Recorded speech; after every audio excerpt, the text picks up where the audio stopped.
ఒక మనుష్యుడు ఇలా అన్నాడంట, నీవు మనుష్యుని జ్ఞాపకం చేసుకుంటకు వాడు ఏ పాటివాడు, నీవు నరపుత్రుడిని దర్శించుటకు వాడు ఏ పాటివాడు, నీవు దేవదూతల కంటే వాణ్ణి కొంచెం తక్కువనిగా చేసితివి, మహిమ ప్రభావములతో వానికి కిరీటము ధరింపజేసితివి, నీ చేతి పనుల మీద వానికి అధికారం అనుగ్రహించితివి, వాని పాదముల క్రింద సమస్తము ఉంచితివి అని ఒక మనుష్యుడు అన్నాడంట.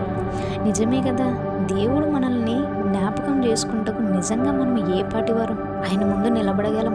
అంత గొప్ప దేవుడు మనల్ని జ్ఞాపకం చేసుకుంటున్నాడు అంటే ఎంత ధన్యత.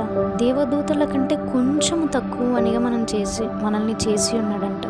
మహిమ ప్రభావములతో ఒక కిరీటాన్ని ధరింపజేసి ఉన్నాడంట. ఆయన చేతితో చేసిన పనుల మీద మనకు అధికారాన్ని అనుగ్రహించి ఉన్నాడంట. మరి ఆ అధికారాన్ని పొందుకుంటున్నామా? ఆ కిరీటాన్ని అందుకుంటున్నామా? ఏదైతే దేవుడు నీకు అధికారాన్ని ఇచ్చి ఉన్నాడో ఆ అధికారం ఏంటో దేవుని దగ్గర తెలుసుకో, దాన్ని పొందుకో, ఆలోచించు. ఆమేన్. Praise God.